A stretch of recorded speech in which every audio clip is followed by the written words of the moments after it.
今天给大家再拍个视频，关于死亡摇摆的。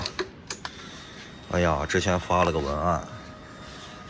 这下让好多人没有什么可能，没有什么文化吧，没有什么文字理解吧，他就开始在那无脑的喷。我现在应该是骑了个1600多公里吧。我看看在哪调来着，都忘了，这车骑的也少。1678公里。就是今天跟大家就是聊一下，就是我作为这个车的这个骑了这段时间以后，对于这个死亡摇摆是大概一个什么理解啊？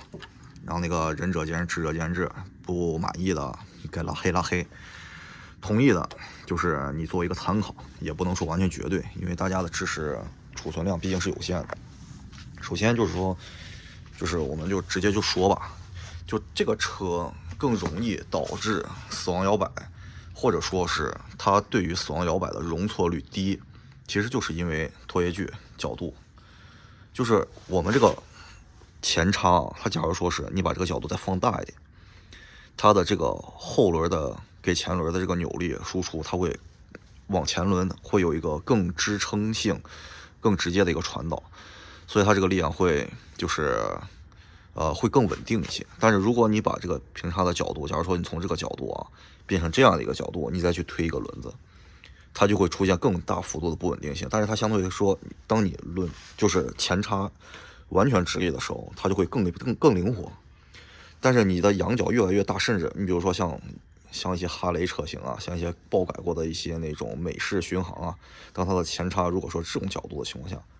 它势必车辆的那个灵活性是不好的。前两天我看了那个钢蛋儿和那个童子的那个直播，就是他们刚去春风出来的那个，就是那个他们的说法嘛，就是对于这个他们的描述和理解，因为他们是把春风工作人员的话，然后完整的传输给了大家。我的理解就是，大家认为的容错率低、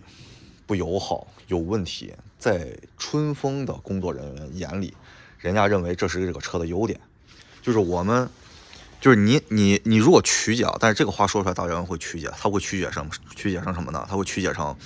就是容易死亡摇摆，对于春风来说是一个优点，而不是一个缺点。但这个就是曲解的意思了。但是春风的意思是说，我们为了造成这个样子，就春风的意思啊，他们为了装造成这样的一个灵活性，就是虽然它容错率低了，但是它更灵活了。然后呢，他认为这是一个优点，它并不是一个缺点。但是这个对于车是否有问题的一个界定啊，这东西你没法去界定了。你就比如说这个车，就是为什么我可以给大家就是说是我认为是拖曳距问题呢？就是我们这两天也在下雨嘛，你看地上都是湿的。我昨天和前天就专门说找了个不平整的路面，差不多跑到80、90、100吧，然后但是油门给的很缓，我没有当拉到红区，就是没有像那些就是人就是感觉不知道脑子怎么想的，就非得就是说当暴转，你知道吗？然后我骑下的感受就是说，它前轮拖曳距角度就是因为就是角度过于小，它形成的问题就是说，比如你前轮浮举了以后，然后在落坑的情况下，那个感觉就像是你在一个坑洼的土地上打篮球一样，它的那个轮胎的那个指向性会一瞬间出现一个紊乱，就是极端的就是你加速比较猛的时候，比较极端的情况下。但是如果你缓油过，或者说你在遇到坑的时候，你把油一松，然后你把车把一放松，就是你不给油，也就是说也不对车把使劲的话，它这个车是直接就过去了，是没有任何抖动的。但是如果你在一个急加速的状态下，让车轮就是主动落地，或者说是怎么说呢？就是说，对地面就不平整地面有更大的撞击感的情况下，它是会有这种轻微的这种紊乱感的。然后还有一点就是说，它那个就是前轮，就是当你在不平整路面拉一个很极端的，就是说提速的情况下，不是急速，是提速，就会有一种什么感觉？你会感觉这个后轮的力量往前轮传导，就是前轮并没有更快的把它那个就是释放出来，就感觉就是前轮可能有种就是被挡住的阻力，就是因为它这个前叉的角度。如果它给你放成这种直的，你这个阻力会感觉到更加明显，就有种感觉像往前推一样。但是角度更大，那车就会笨重，然后呢，指向性也不会好，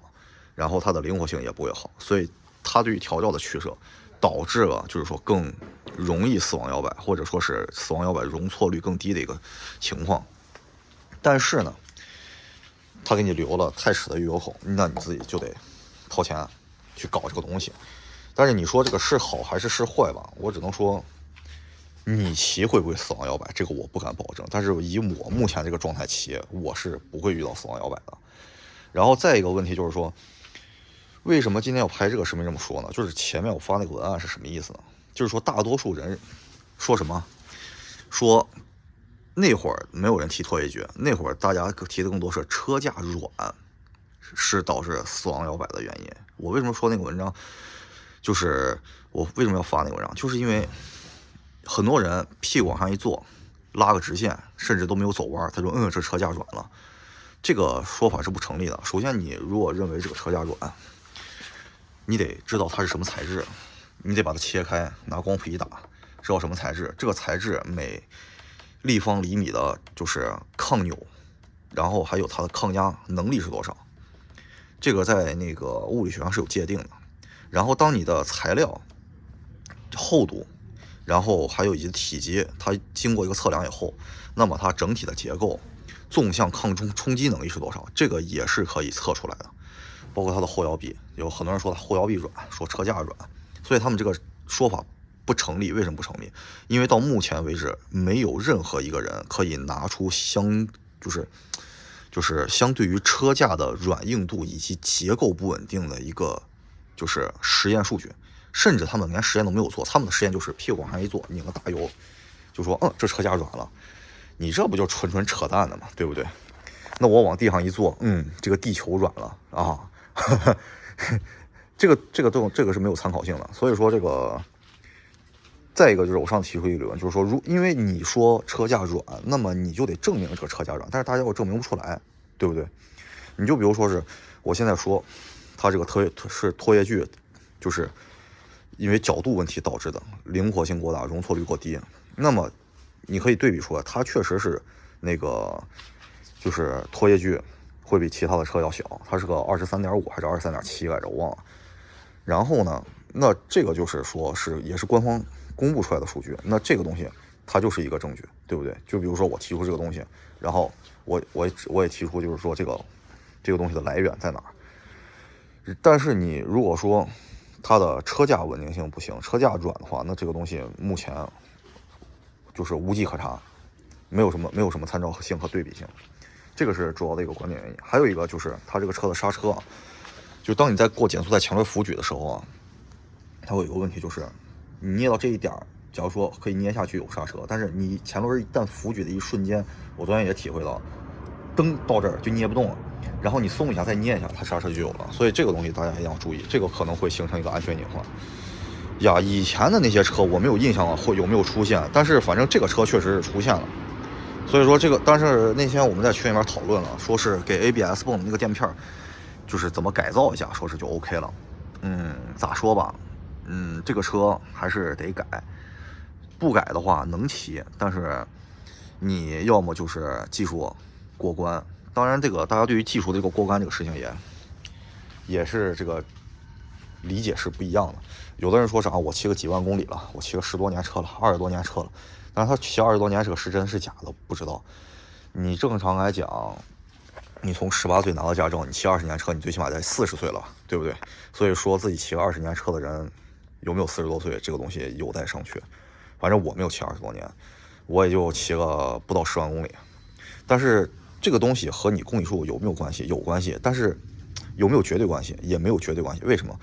我举个例子，就是说你开了20万、30万、40万公里的前驱车，让你去开个500匹的大马力后驱的4轮，你能开得了吗？你一样开不了。你就比如说我们那个经常玩赛道的，还有说就是经常跑山的人开路特斯，就是一没晚就300多匹那个手动挡，那下雨天在二环上走着走，莫名其妙咣自己就撞了。那你说车有没有问题？你说人家车有问题吧，人家在纽北有圈速；你说人家车没问题吧，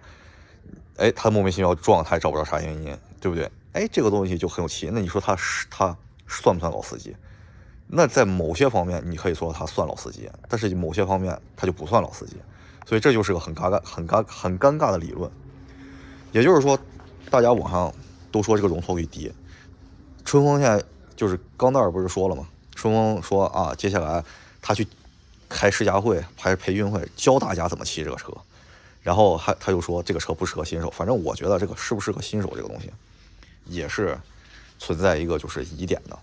因为首先，什么叫新手？大多数的骑摩托的，就是小伙都认为自己是万中无一的武学奇才，他是不会承认自己是个新手的。尤其当他有了1万2万公里的这个骑行经验、跑山经验以后，他更不会认为自己是个新手。那么这个对于新手的界定，你怎么界定？这也是一个很尴尬的事情。所以就是说咋说吧，还是去试驾，去跑一跑，去感受一下。就是你要对于我来说，反正我骑我觉得是没问题的，你骑有没有问题，那我就不知道了。然后再一个就是，对于这个车来说，新手还是不要上了。就是自己都认为自己是个新手的话，你都不要上了。然后再一个就是，咋说吧，就是在公路道路上还是没事不要去挑战一个，就是啊，我看看这个车到底会不会，我要去证明，没有什么可证明的。咋说吧，就是其实它装完钛齿以后，它可以形成一个互补，就是把阻力调大一点，它的车把龙头也死了，这个东西也就那么过去了。然后再一个就是关于轴承这个东西，大家当地有那个机械展览会的时候可以去看一下，一个好的轴承，从来不是说它在带阻力的，它带阻力那还能叫轴承吗？那就不要装轴承啊，它不就阻力更大了吗？就是这个轴承，我对于轴承的理解就是，就顺滑度肯定是第一位，再是一个摩擦力要小，这个肯定是第二位。你在保持摩擦力小、轴承那个顺滑度强的情况下，那么它用哪种轴承的稳定性高，是否决定了这个车的那个运行品质？那这个是需要去测量的，而不是说，哎，它用了滚珠轴承，我认为它就不行，它就不好。滚珠轴承它的问题是在于它的受力点小，滚针轴承的问题点它在于它的受力面积广，它的结构稳定性强，但并不是说它这个结构稳定性会给你的这个车带来死亡摇摆。因为如果结构性稳定不强的话，就你这个车这样是这个车把这样静止的状态，它就是刚当响的，就是它装配就存在问题。所以说这个东西是你得把它拆了，你得两个轴承换一换，实验做对比，这个东西才能说话。如果你只是这个追求就是轴承带来的阻尼感，就是轴承带来的阻尼感去听懂我说的话，其实它跟钛齿的作用就差不多。但是你说一个好的轴承它有没有阻尼感，那这个东西就不好说了。就是在对于我来说，我的经验来讲，我觉得轴承应该是不能有阻尼感的，这是我对这个车的理解。但是就是说我说的这个话，就是不知道这帮小黑子能不能听得懂。但是你听不懂呢，那也就那么回事儿啊。前两天比较闲，我可能跟他们互相在网上面说一说。这两天比较忙了啊，就不跟他们说了，没有啥意思，你知道吧？因为这帮小黑子呢，他光是在那喷，你说他有啥证据吗？他也拿不出就是法律上面真正的意义证据啊，给你喊叫啊，车友，我们要给车友维权。打开你的手机微信，找到你的当地法院小程序 APP， 把证据提交上去，然后直接起诉就可以了。你说他这种实质性的起诉他又不去做，然后光在网上面找跟自己观点不一样的人喷他这叫维权吗？我就打个很简单的例子，你跑我这儿来维权来了，你跑我这维权，你也不能改变他该摇摆他又不摇摆的事实。就比如说是啊，我到你这维权来了啊，你就能不摇摆了吗？那不能，那你该摇你还得摇，对不对？那你跑我这来维权，跑我这来喷我来了，那我希望你回头就能摇摆，那我也摇摆不了啊，对不对？如果说你希望的事情都能达成现实的话，那你每天早上起床希望自己变成个有钱人的这种梦想，为什么还没有实现呢？所以说就是，哎呀，理论不过就成了小黑子，就成了喷子，哎，真的是让人也挺无语的。反正今天这个视频就给大家拍到这儿，就是说的这几个点，希望大家一定要注意安全。就是这个前轮的拖曳距导致的那个容错率低，再一个就是它的那个刹车的 ABS 泵的问题，这个东西是需要被重视的，尤其在颠簸路段。再一个就是那个注意，就是这个车在急加速、急提速的过程中，它的前后轮的那个力量传导的感觉，还有以及那个前后轮的那个就是牵引力的感觉。就是牵引力并不是说它是一个功能，它是一个力学的理论。就是说，它不是说你骑不出来这个牵引力的感觉，但是你一定要去体会这个牵引力的感觉去骑这个车，不然的话，它就会容易出现安全事故。